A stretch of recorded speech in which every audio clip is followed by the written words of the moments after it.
The size of your life never exceeds the size of your thoughts. If you think small, you will live trapped in the small. But if you dare to think big, everything around you begins to change. The curious thing is that most people never discover it. They spend their lives believing they are limited by money, time, or luck, when in reality the only thing that limits them is the way they dare to imagine. This audiobook will show you something no one tells you, that your destiny is not defined by what you do, but by what you first allow yourself to think. And if you stay until the end, you will understand why everything you have lived so far is only a shadow of what you could live when you decide to think big. Chapter 1. The Invisible Prison of Smallness. Living small doesn't mean having little money or few resources. It means thinking on such a reduced scale that your life never grows beyond that frame. It is like living in an invisible cage, a prison that has no bars of steel, but limiting thoughts. The most dangerous part is that most people do not realize they are trapped. They believe their lives are that way because that's how it was meant to be, or because there was no other option. But in reality, the only thing stopping them are the invisible walls of their own minds. Imagine for a moment someone who inherits a big house but decides to live only in a small room of it. They have space, they have possibilities, but they never open the other doors, and end up convinced that their world is limited to those four walls. That is how the small mind works. It reduces, it confines, it limits, even though outside there is an entire world waiting. A powerful historical example is that of Christopher Columbus. For centuries, most people believed that beyond the horizon there were monsters, or an abyss where ships would fall. That small thought kept the world confined to its maps for hundreds of years. Columbus dared to challenge that mental prison, and although his journey was difficult and full of doubts, he ended up opening a continent that had always been there, but that no one dared to imagine. The world didn't change because a new territory appeared. It changed because someone broke the prison of smallness. The prison of smallness is also seen in daily life. A person who convinces themselves that this job is the only one I can have. Another who repeats, I will never have enough money to live better. Or the one who says, dreams are not for me. All of them lock themselves in mental rooms where they settle for surviving, while outside there are possibilities they never explore. And the saddest part is that they end up defending their prison as if it were their home. Look at what happens with a circus elephant. From a young age, they tie it with a weak rope that it cannot break. It tries again and again, but doesn't succeed. When it grows, it could snap that rope effortlessly. But it no longer tries, because its mind was programmed to believe it is impossible. It lives limited not by the rope, but by the belief that binds it. Doesn't the same happen to you? How many times have you stopped trying because your mind already decided for you that it cannot be done? Here's a practical exercise. Write 3 phrases you usually tell yourself when you think something is impossible or too big for you. Analyze them. Are they absolute truths, or are they the mental rope that keeps you tied? Just recognizing those phrases is the first strike against the prison of smallness. The teaching of this chapter is powerful. Smallness is not real. It is learned. And as long as you keep thinking inside that cell, your life will never leave it. The first step toward greatness is recognizing the invisible prison you are in and deciding to tear it down. In the next chapter, you will discover the so-called law of mental space, and you will understand how your life always expands or contracts according to what you imagine possible, and how to train your mind to open space for greatness before it happens in reality. Chapter 2. The Law of Mental Space. Your life always moves in the direction of your mind. If you think small, your life contracts. If you think big, your life expands. That is the law of mental space. What you imagine possible sets the limits of what you achieve. No one lives beyond what they dare to imagine first. Imagine a fish that lives in a fish bowl.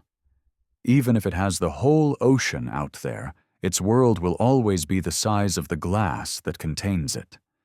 The fish doesn't know it can swim farther because it has never tried to break the limit. In the same way, when your mind only believes in what is safe, close, comfortable, you live like that fish, limited by a fishbowl you built yourself. A powerful example of this law is in the birth of modern aviation.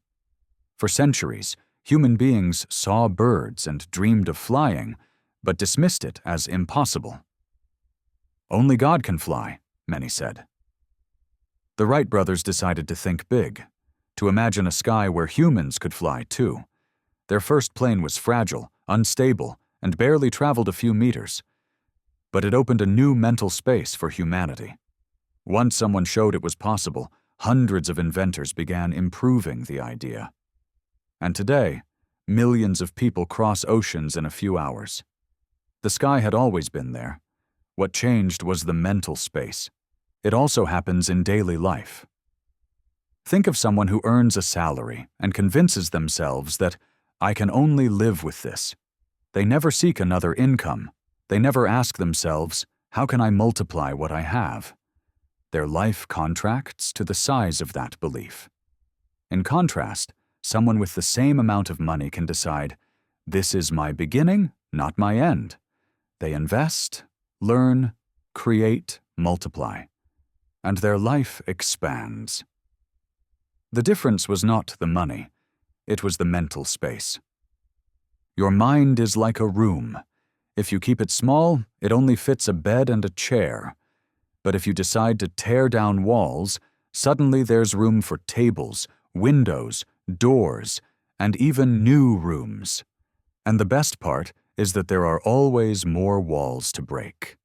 Here's a practical exercise. Write down a goal that seems big for you, and then ask yourself this question. What if I doubled it? What would I have to do?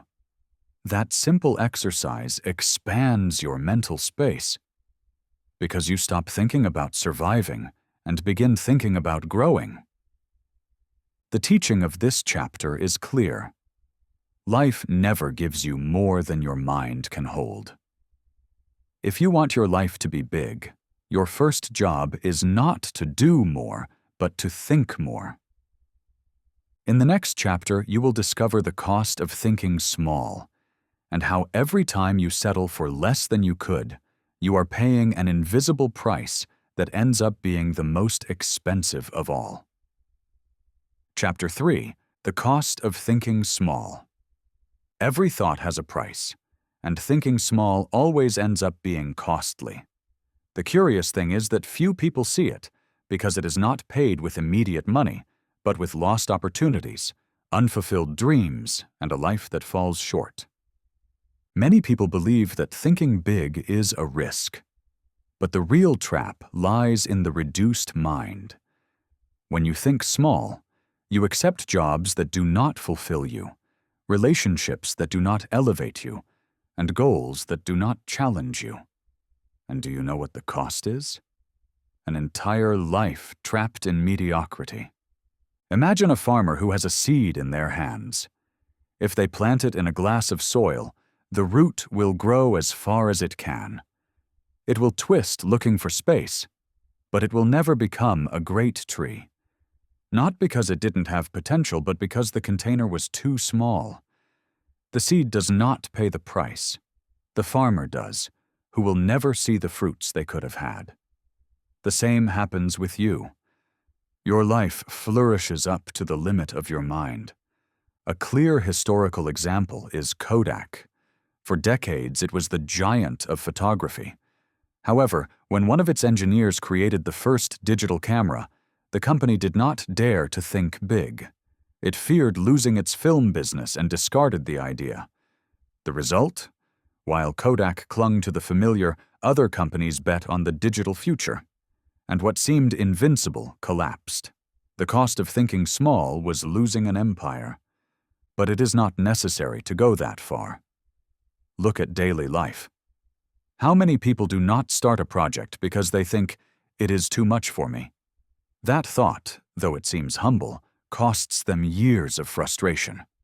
Because while they settle, someone else, with less preparation but with more vision, dares and takes the opportunities. The paradox is brutal. Thinking small seems safe, but it is the riskiest thing you can do, because smallness never stays still. It shrinks more and more until it suffocates you, like a house you never expand, and one day not even your own life fits inside it anymore. Now, the most important thing: how to avoid paying that price. Start by observing your words. If in your vocabulary appear phrases like, "This is enough for me," "I couldn't do that," "That is too much for me," right there you are reducing your mental space. Do the exercise of replacing them with, "What would happen if I try?" "What can I learn to achieve it?"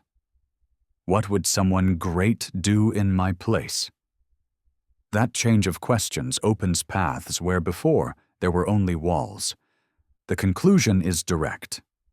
Every time you think small, you are accepting a silent debt with your future. And that debt always costs more than having dreamed big. In the next chapter, you will discover how to expand your mind until you reach the impossible, and how those who dare to imagine more than the world believes possible end up changing history. Chapter 4. The courage to imagine the impossible. From childhood, we are taught not to dream too much, to keep our feet on the ground, to settle for what seems realistic. And yet, those who transformed history were not the ones who obeyed those rules, but those who dared to imagine the impossible. That courage to think beyond what is permitted is the spark that ignites every human advance. Think of Ferdinand Magellan, in a time when people believed the earth might have edges and that the seas hid monsters. He dared to propose an expedition to sail around the planet. They called him crazy, reckless, even blasphemous. But still he undertook the journey. He did not survive the full voyage, but he opened the path for his crew to prove that the earth was round. His name was written in history, not because he followed what was safe, but because he dared to imagine what everyone else considered impossible. Another example is the Lumiere brothers. When they first presented their films, many experts claimed it was a passing amusement. No one believed anyone would pay to see moving images. And yet, their courage to give life to the impossible created an industry that today moves billions and transforms cultures. What once seemed a meaningless illusion ended up being one of the most profitable and enduring ideas of humanity. We can find another story in the Bible. When Noah began building an ark on dry land, under a clear sky, people mocked him, called him foolish, and yet he persisted, convinced of a vision that seemed absurd. Time proved him right. This parable reminds us that faith in an idea greater than yourself will always be seen as madness by those who live chained to smallness. The metaphor is simple but powerful. Imagine two people standing before a huge wall. One of them keeps pounding it with their hands, convinced that with enough physical effort they can knock it down. The other decides to find a way to build a ladder that allows them to see what lies beyond. The first ends up exhausted and frustrated. The second manages to discover a new world. That is thinking the impossible. Stopping the struggle against the obvious and daring to seek what no one else dares to imagine. Now then, how can you bring this into your daily life? Start with a simple exercise. Each day, write down one idea that seems too big, too distant, or even impossible for you. It does not matter if today you lack the resources, the knowledge, or the contacts. What matters is training your mind to explore territories larger than your current reality. That habit trains your brain to recognize extraordinary opportunities and prepares you for the day when one of those ideas can become your new reality. The secret of growth lies in not limiting your imagination to what you can touch with your hands today, but in training your vision to see further than others. Because today's impossible is tomorrow's normal. And those who dare to imagine it first are the ones who end up leading. In the next chapter, you will discover how your environment directly reflects your mindset, and how the people and places you choose can become either a springboard to greatness or the cage that keeps your thoughts small. Chapter 5. Your environment reflects your mindset. Your mind does not think in a vacuum. It is always feeding on what it sees, hears, and breathes around it. If you surround yourself with mediocrity, you will end up believing that settling is normal. If you live among voices that repeat that it is impossible, your mind will adopt those limitations as if they were truths. On the other hand, if you surround yourself with greatness, little by little your thinking will expand until greatness becomes natural. Think of Florence during the Renaissance, a single city that brought together Leonardo da Vinci, Michelangelo, Botticelli, Machiavelli, and so many others. Why there and not anywhere else in the world? Because the environment was saturated with art, ideas, healthy competition, and patrons demanding masterpieces. Being born in Florence at that time meant breathing greatness, and that is why those who grew up there thought beyond what someone isolated could have imagined. The environment multiplied minds. A more recent example is Silicon Valley, a place where thousands of entrepreneurs live together, share ideas, inspire and challenge each other. Not everyone who arrives there creates billion-dollar companies, but almost everyone who stays for a while develops an expansive mindset. It is impossible to live among people who talk about transforming industries, changing the way we live, conquering space, and still keep thinking small. The environment seeps into you, whether you want it to or not. You can also see it in a simple parable. Imagine a fish swimming in a small fish bowl. Its movements are limited, its size as well. Although genetically it could grow much more, it never will because the water and space do not allow it. Place it in the ocean, and that same fish will reach dimensions that once seemed impossible. The fish did not change. The environment did. And so it is with you. Your mindset expands or shrinks depending on the space in which you choose to live. But beware. Your environment is not just a physical place. It is also the people you talk to every day.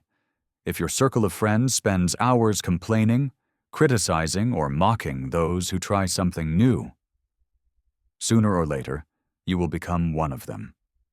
If, on the other hand, you choose to surround yourself with people who celebrate your progress, challenge you to improve, and dare to dream, your mind will begin to normalize the extraordinary. How can you apply it to your daily life? Start by auditing your environment. Make an honest list of the people you spend the most time with and ask yourself, do these voices push me forward or hold me back? Then look at the places where you spend your hours. Do they inspire you or drain you? Finally, review what you consume on social media, on television, in books. Do they feed a big or small mindset? And once you are clear on the diagnosis, make small adjustments. You don't need to move to Silicon Valley or live in Florence. It is enough to choose better what you consume, with whom you share your ideas, and in what spaces you place yourself. The secret lies in surrounding yourself with stimuli that push you to grow. Because in the end, your environment does not just reflect your mindset. It shapes it, amplifies it, or reduces it. In the next chapter, we will see how the language you use daily can be the invisible limit of your greatness, and how changing your words is, in reality, changing your destiny. Chapter 6. The Language of Greatness. Your words are the mold of your thoughts, and your thoughts are the mold of your life. It is no coincidence that great leaders, inventors, or visionaries used a language overflowing with possibilities. While others said, "It's impossible," they asked, "How could it be done?" That simple verbal difference opened paths where others saw walls. Imagine Alexander the Great before his army. Many of his generals doubted, feared the vast Persian Empire, spoke of limits, of impossibilities. Alexander, on the other hand, used a language that turned doubts into certainties. Don't ask how many they are. Ask how many we are and how far we want to go. That way of speaking not only convinced himself, but also carried thousands of men to conquer territories that seemed unattainable. His language built realities. A different example is Joan of Arc, a young peasant girl with no military rank, no studies, in the middle of a country devastated by war. The soldiers looked at her with skepticism.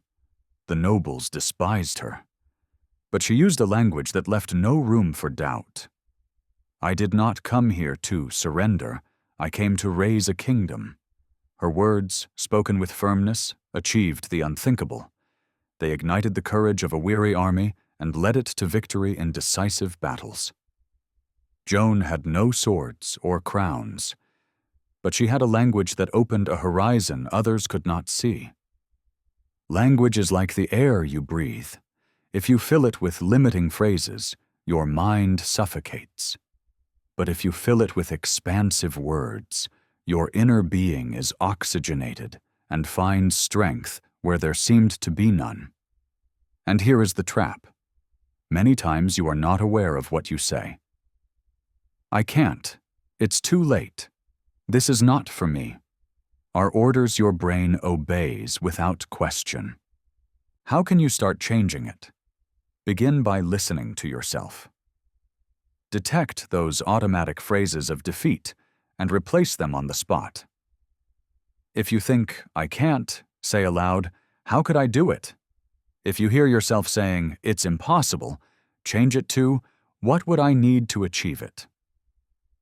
They are not empty magic phrases. They are keys that open doors your mind had closed prematurely. A practical exercise. For 1 week, write down at the end of the day 3 phrases you used that reflect smallness. Then replace them with 3 expansive phrases. Do it consistently, and soon you will discover that your way of speaking begins to transform your way of thinking. And when your words change, your decisions also change. The secret lies in understanding that your language does not just describe your world, it designs it. Those who speak in greatness think in greatness, and those who think in greatness end up living in greatness. In the next chapter, we will see the risks that come with growing. Because thinking big is not always comfortable, and greatness always demands paying a price. Chapter 7. The Risks of Growing. Thinking big isn't comfortable, because every time someone breaks established limits, it awakens resistance, criticism, and even mockery.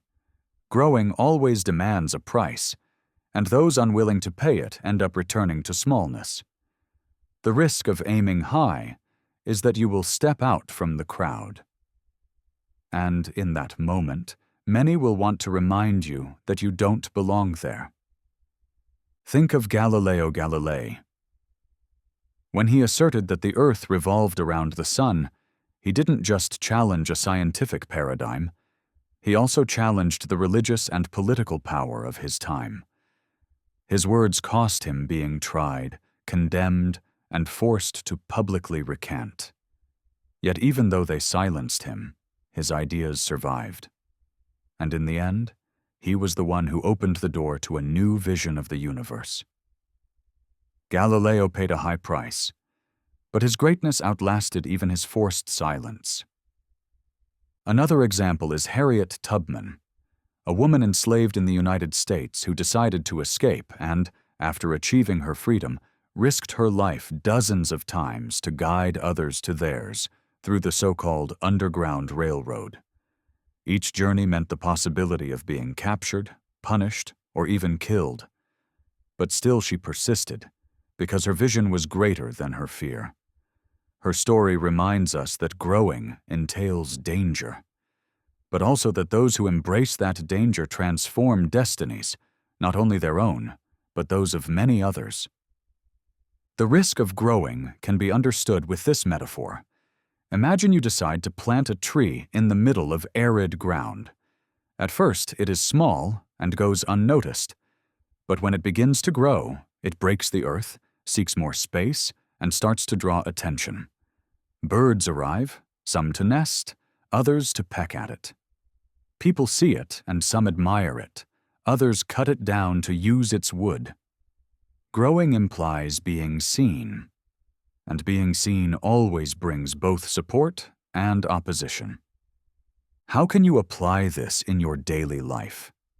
Understand that every time you decide to think big, voices will appear that try to stop you. Some will do it out of fear, others out of envy, others simply because they do not understand.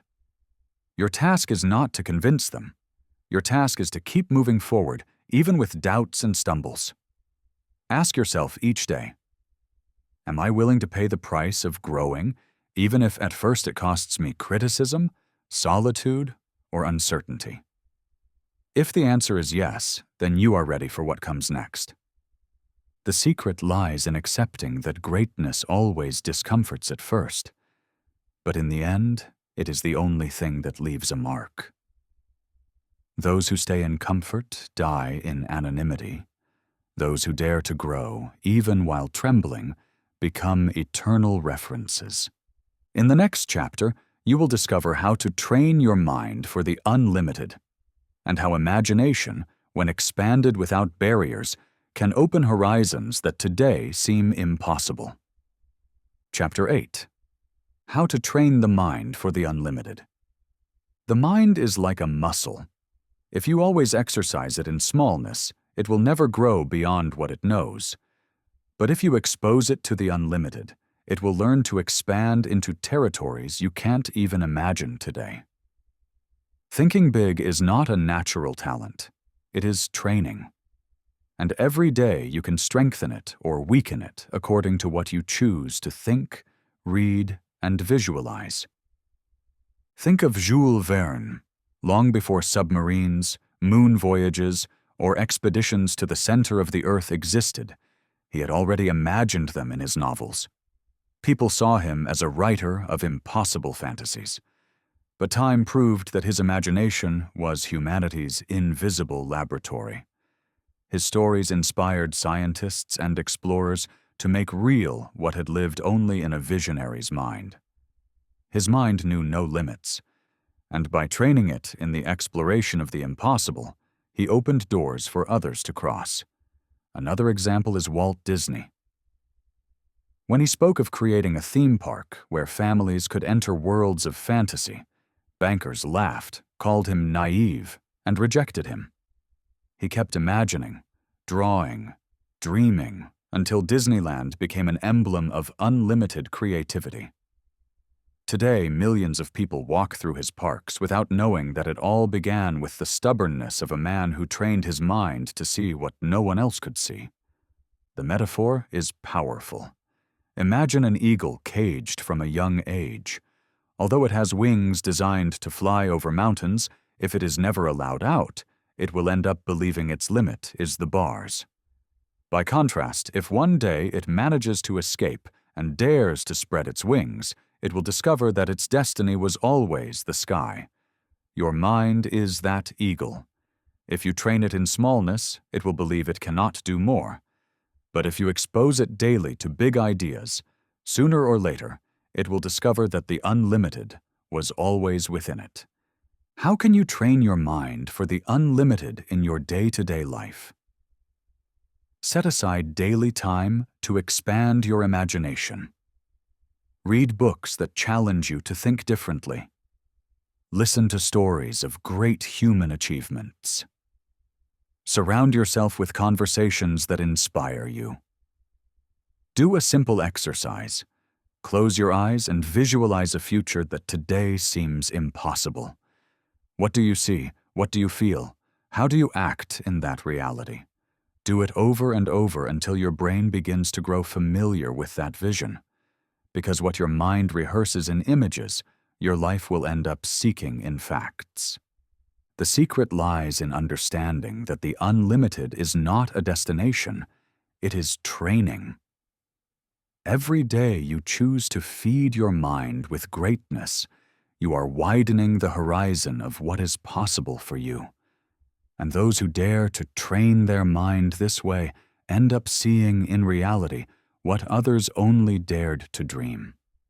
In the next chapter, you will learn to build the bridge between the grand and the real. Because imagining is not enough.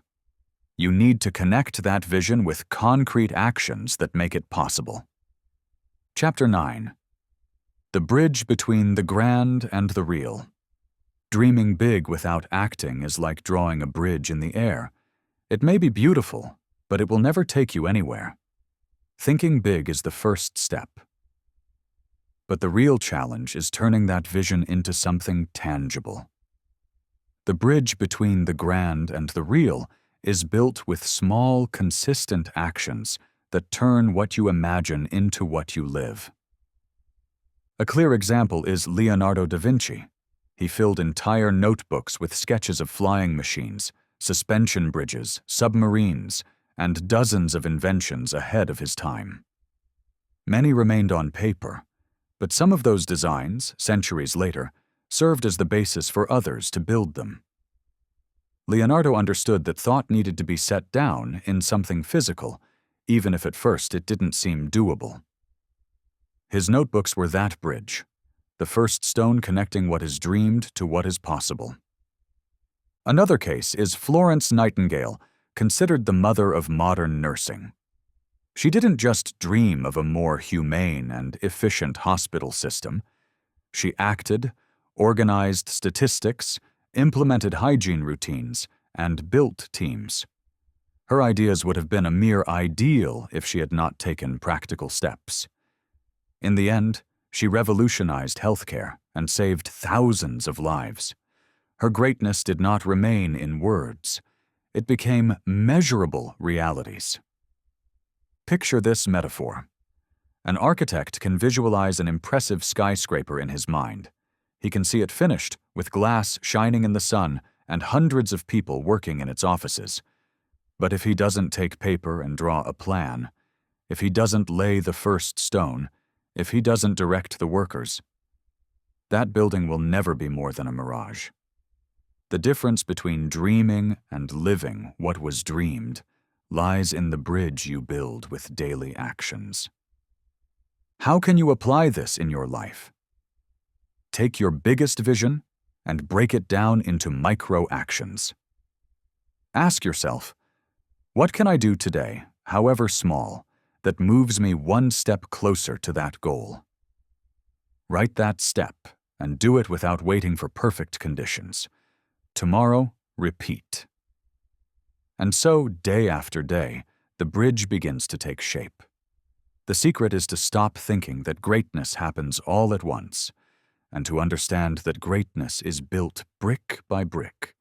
The secret of the bridge between the grand and the real is this: every time you act, your vision draws nearer. Every time you postpone, your vision recedes. Don't wait for circumstances to be ideal. Start now, with what you have, and trust that the path will open as you move forward. In the next chapter, you will discover your new measure of life. Because in the end, the size of your destiny will always be the size of your thoughts. Your new measure of life. The size of your life will never be greater than the size of your thoughts. If you think small, you will live small. If you think big, you will open doors you can't even imagine today. This is the truth that marks the difference between those who go through life repeating routines and those who leave a legacy that transcends their name and their time. Look at Simón Bolívar. He was not the strongest or the richest man of his time, but he thought big, so big that he didn't dream of liberating one people, but of liberating an entire continent. That vision drove him to cross impossible mountains, to risk himself in battles that seemed lost, and to keep exhausted armies standing. His measure was not a single country. It was a continental dream. And that vision forever changed the history of millions of people. Life, in the end, always adjusts to the measure of your mentality. It is like a building under construction. If you design small blueprints, you will raise a modest house. But if your blueprint is gigantic, you will have skyscrapers visible from anywhere in the city. You are that architect, and your thoughts are the invisible blueprints that decide how far your life can grow. Now, ask yourself honestly, what measure have you been using until now? Have you thought of surviving, or of building something so great that it inspires others after you? Have you limited yourself to what you were told was possible? Or have you dared to imagine beyond what seemed attainable? These questions are not theory. They are the beginning of a new life, because the way you answer them will define the size of your next steps. The secret is to understand that your new measure of life does not need to be perfect or immediate. It only needs to be bigger than the one you have used until today. If before you thought of improving your life, now think of transforming your families. If before you dreamed of stability, now dream of freedom. If before you wished to be recognized, now think of how to leave a legacy. That expansion of measure is what will turn your existence into a story of greatness. I want to leave you with this final reflection. Living small will always be a safe option, comfortable, without criticism or risks. But living big is the only option worth it, because it forces you to grow, to give more of yourself, and to discover what you are truly capable of. Your life will be as big as you dare to think it. So do not accept a lesser measure. And if you made it this far, I want to invite you to take the next step. Subscribe, keep exploring this channel, and listen to other audiobooks we have worked on together, such as Your Hidden Weapon, Obsession, The Fuel of Winners. Each one is another piece of this map toward your greatness. And remember, thinking big is not a luxury. It is your responsibility to the life you deserve to live.